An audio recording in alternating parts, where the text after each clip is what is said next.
Okay. Welcome back to the Morning Show here on Arise News. I'm Viola Lavi. I'm Sundra Viola. The International Monetary Fund and its sister organizations, the World Bank, just recently sounded the alarm once again on Nigeria's economy. Both organizations said it amounts to living on borrowed time. The Nigerian government's continued payment of subsidy on the consumption of petrol, as well as warned about the dangers of the increasing numbers of children out of school. At home here, more and more households are going into poverty as opposed to being lifted out of it. The cumulative impact of this situation is going to occupy us for some time as we wind down on the discussion. And for that, we're now being joined by Dr. Maymunah Kadiri, a neuropsychiatrist who will be looking at the psychological impact of an economy in decline on the citizens of Nigeria. Good morning and welcome to the show. Good morning.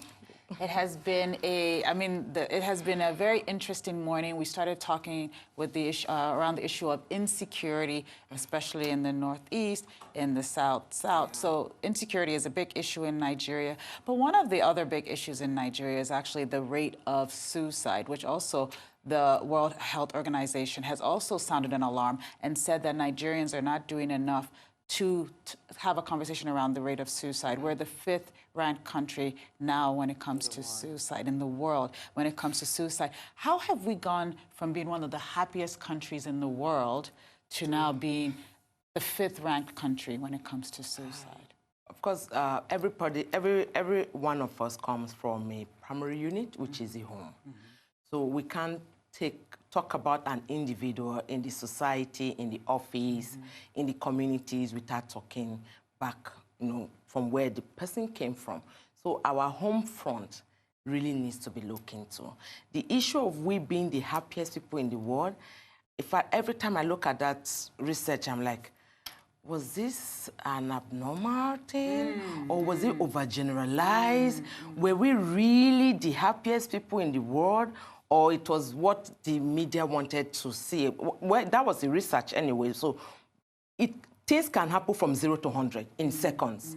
So if we are seeing this increase or we are seeing this appearance that Nigerians are getting more depressed, suicide is on the increase, it's more of we are becoming aware more of the situation and difficulties people are going through rather than just sweeping it under the carpet. The conversation hasn't yet reached where we would love it to be, but at least we've started the conversation.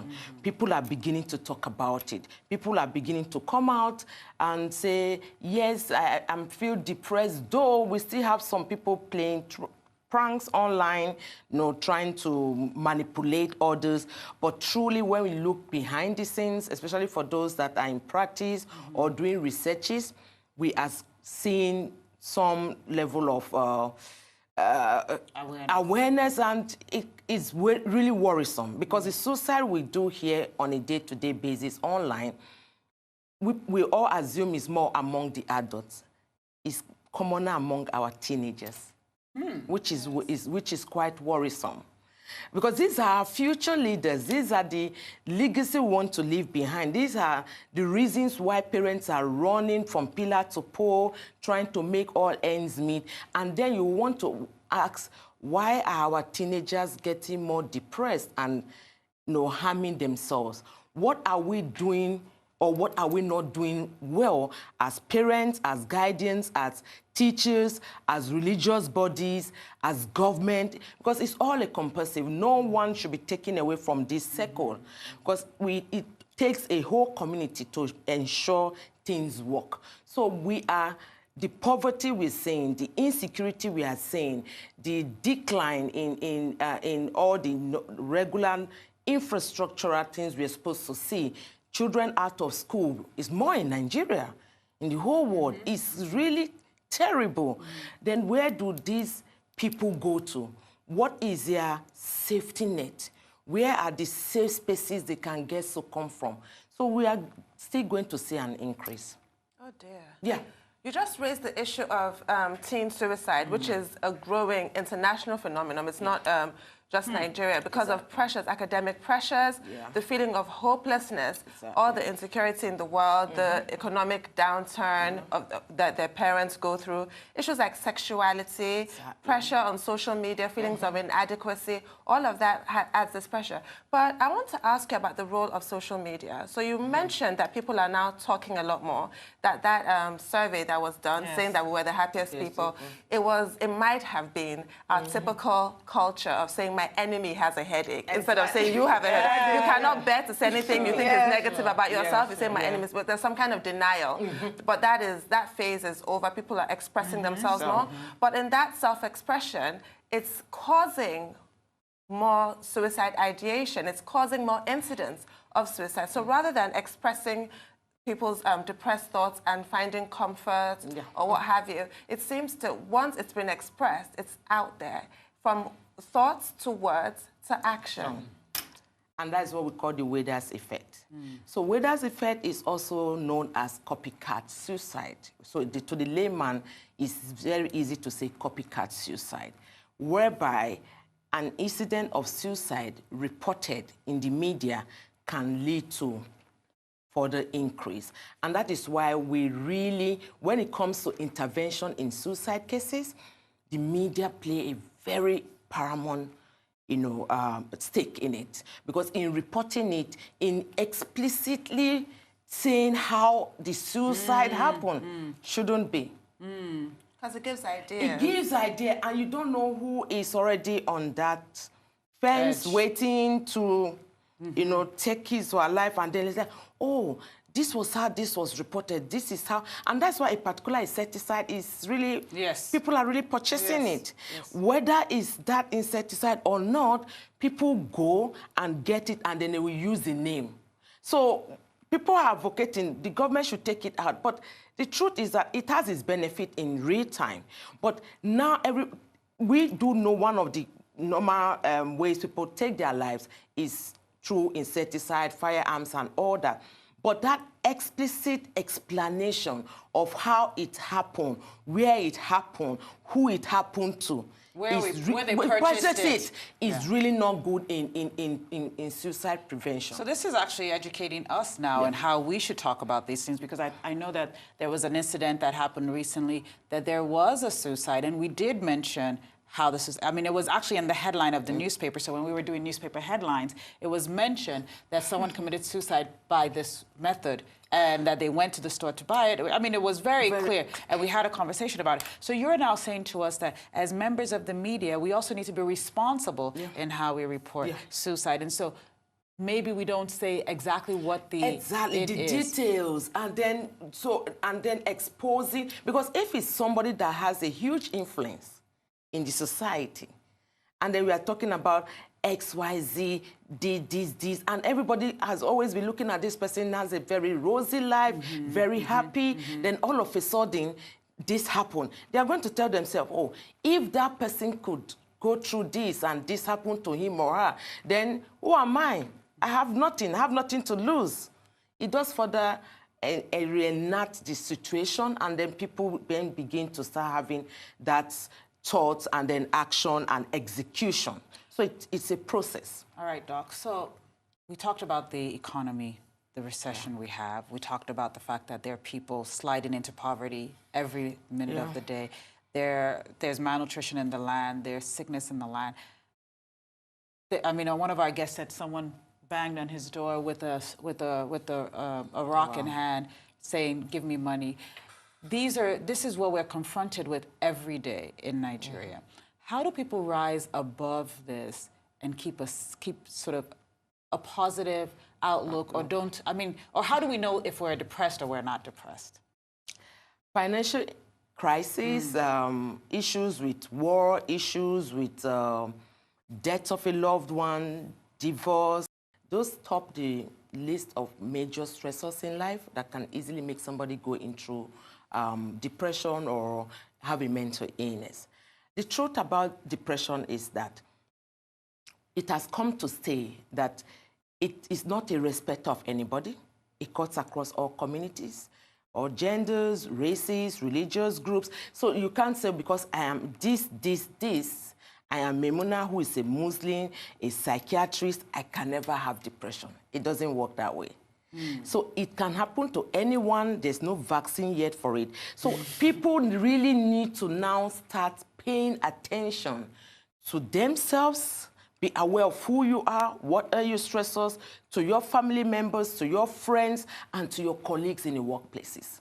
Because if you take an individual away from his home, it's either in the workplace, in the society, or somewhere else. So that individual is the same person that goes through all that. Some people have it all rosy at home, and the workplace is hostile. While some people, the home environment is really toxic, and the workplace is their succumb, and their good place, and their happy place. So they need to also understand how people are dealing with challenges. So the first thing we need to understand is, can we create a platform where people can freely speak up and speak out?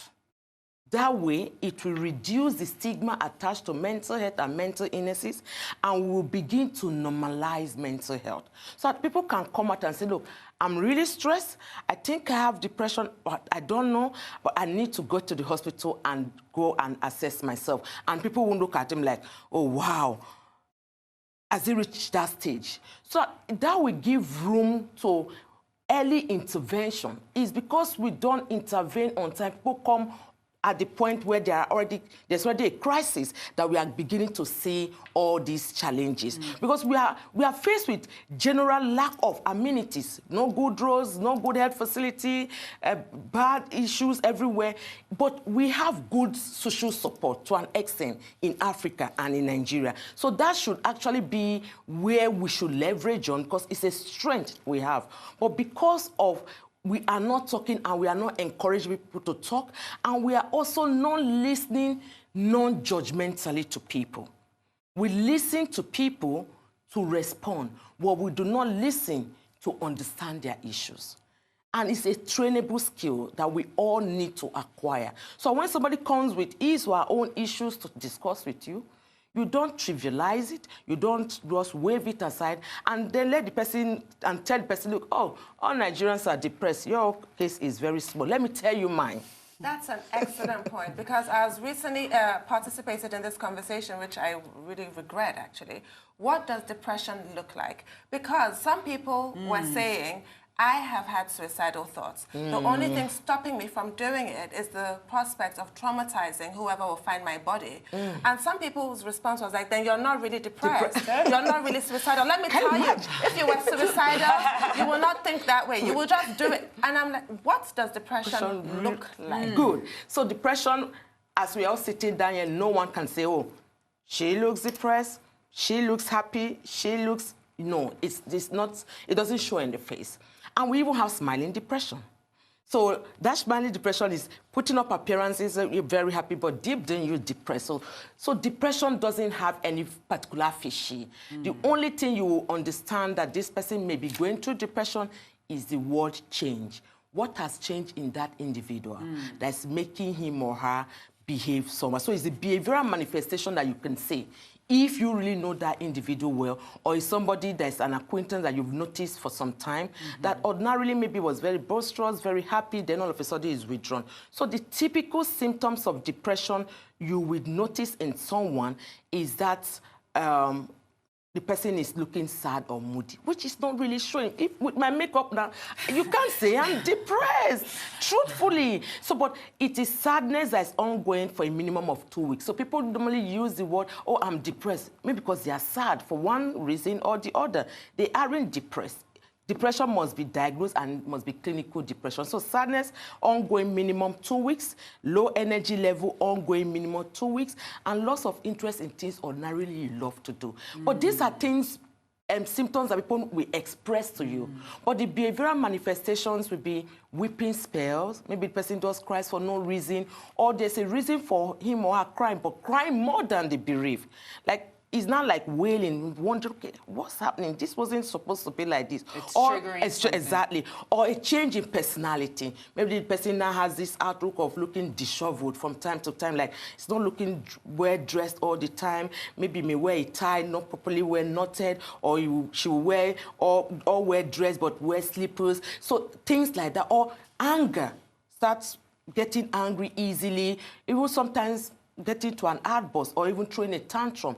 Or it may not get to that extent, but the person may become now withdrawn to herself. Maybe that is the kind of person that every Saturday she must attend to 301 beds. Now she doesn't even pick up calls. So I tell everybody, for any reason someone is going through depression, it must not necessarily explain or tell you this is what is happening. But if somebody is no longer picking your calls, if somebody is no longer coming to the table to have breakfast, lunch, or dinner, or the office coming together to talk, if somebody is no longer having the team spirit in the workplace ordinarily he or she brings to the table, if somebody is no longer coming out socialize the way he or she used to do before, if somebody is now getting angry on unnecessarily throwing tantrums, or even for no reason seeing everything negative, this is what, no, are you sure?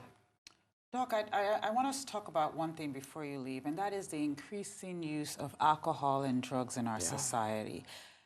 Are you people self-medicating? What is going on? Why is there such a jump in? And what are they self-medicating for? Most times it's anxiety and depression. So what is anxiety? What's the difference between anxiety and depression? So anxiety goes under the anxiety disorders, and then depression is under the mood disorders. But they're like brothers and sisters, like hypertension and diabetes. Most times we call them co-travelers. So if you have anxiety, possibility you may be having some depressive symptoms which may not be so marked, but the anxiety is more. So being anxious does not mean that you have anxiety disorder. It's only if it starts affecting your day-to-day life. So one thing we have found that people that are depressed that they may have, or it can be a problem, is that they try to find solution. They are not happy. They can't really function maximally the way they used to function. So they just need something to take away their sadness, make them, their energy come back. And it's very easy to purchase any substance, whether it's cigarette, whether it's alcohol, whether it's the small shekbe or gogoro, whichever one. No, there's no policy to say, look, don't purchase this or don't purchase that. And as a lady, it's very difficult for you to go to a club or to a lounge to just sit down and take it. So you rather purchase it, go back home and drink alone. So it's worse in the ladies that drink alone. The guys can come together and they'll be drinking, and one of them will say, look, hey, you've reached your limit, you can't drink anymore. So it's self-medication that they're looking for, just to get away from the pain, just to alleviate their symptoms, just to be able to function, because temporarily, it will relieve the symptoms. You feel good, you feel happy, you'll be able to do a lot of things, but alcohol is a depressant. So with time, that euphoria goes up and then you go down, and then all the symptoms come back again. I'm like, oh, I need something. So from there, gradually, from taking, it leads to craving, then dependency, tolerance. That means you are increasing the dose to get the initial effect you had, and then addiction. So from depression, addiction can come in. So it's huge. And it's because we are not talking. So we really need to begin to talk, to change the narrative, so that every person can seek for help and get help from the right places, the right people, and of course the right time, and that time is now. What an important issue. I feel like we could spend a whole hour. We really could. We really could spend a whole hour with you. Yeah. We're definitely going to have to bring you back, because this is really, this is a recurring issue that we're seeing, and it's not going anywhere with our economy. So thank you so much for being here.